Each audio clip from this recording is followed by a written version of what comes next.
Hello, boys and girls. I got another Jory John and Pete Oswald with the Sour Grape. This is such a good one. Let's get into this.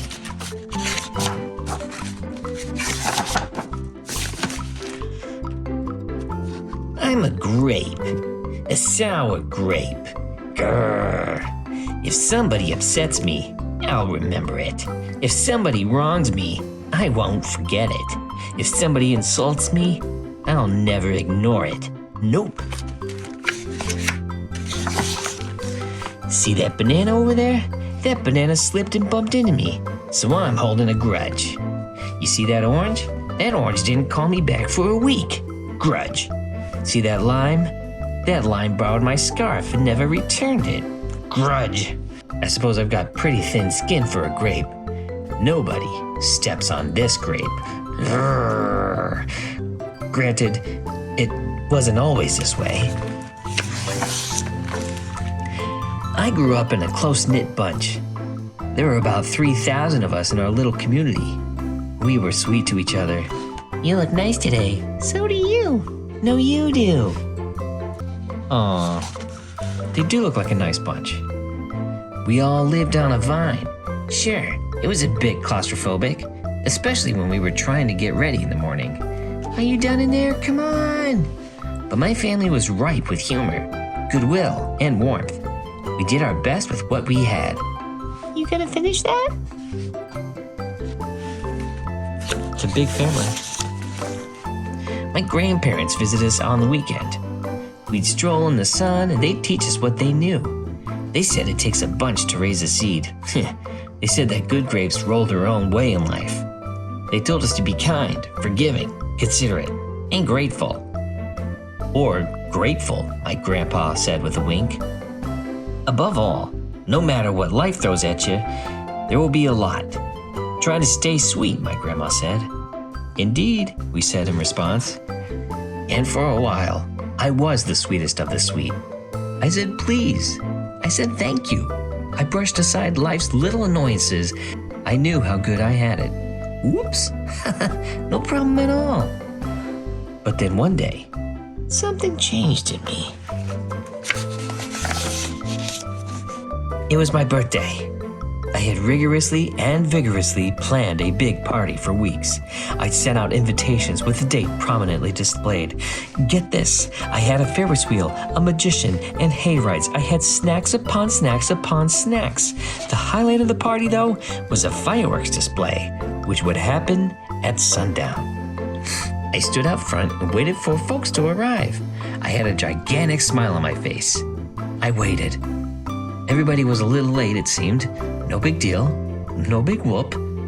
So I waited. A tumbleweed rolled by. A coyote howled in the distance. The sun sank behind the hills, and I waited. Nobody showed up, and I mean nobody.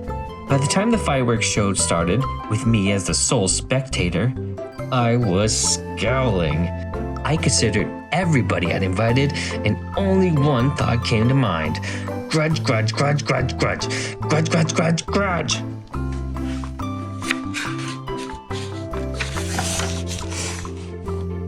After that, my personality became something else entirely. I went from a sweet grape to a bitter grape to a snappy grape. Who moved my chair? Meow. Finally, I became a sour grape.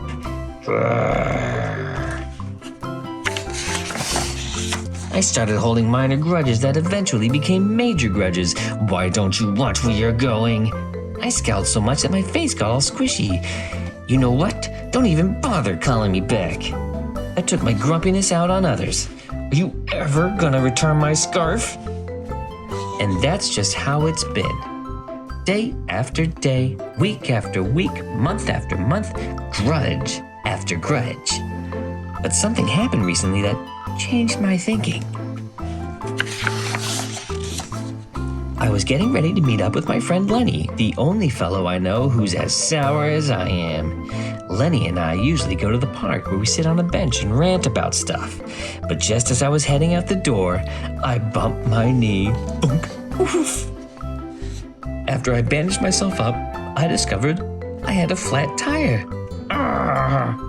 Then I missed the bus, and the next bus was late. Finally, I got off at the wrong stop. Sheesh. Ooh, don't want to be caught with that dog.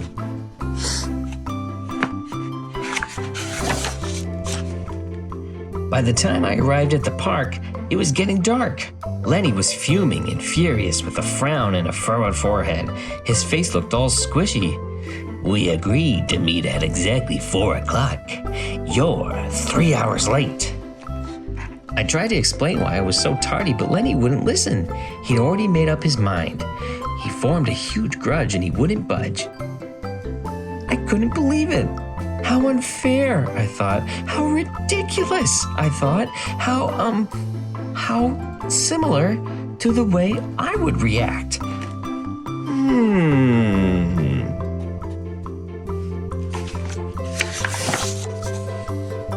Lenny was pretty worked up. He was pacing back and forth, emitting occasional grumbles. His tone was tart, so I gave him a little space. Besides, it was nice out. I noticed the sky changing colors, the melodic chirping of the birds, the evening breeze, the buzz of the park's insects coming alive at night. I suddenly felt grateful and peaceful and calm. Had I been missing all this simple beauty because I was too busy complaining? Meanwhile, old Lenny stormed off, muttering something about disrespect and lack of consideration. I'm pretty sure I heard him add a grr, too. I walked home. I pulled a dusty box out from under my bed. There were old family photos inside. I spotted myself in one of the pictures. I was so sweet. Aww. I knew that little grape from the photo was still a big part of me deep down. It would just take some work to get back there again. And that was the exact moment I found the invitation I had sent out for my infamous birthday party. The one where nobody showed up. It said May 31st, but wait a minute here. My birthday was on May 21st. Alas, I told everyone to come on the wrong day. It was all my fault. I realized nobody's perfect. Not even me. After that day, I started noticing other things too, like how remaining sour all the time is so draining. I'd wasted so much energy holding grudges when I could have easily cleared the air if I'd felt hurt. And yes, I still get upset from time to time, but that's okay, because now I talk, and I listen, and I work things out instead of just walking away.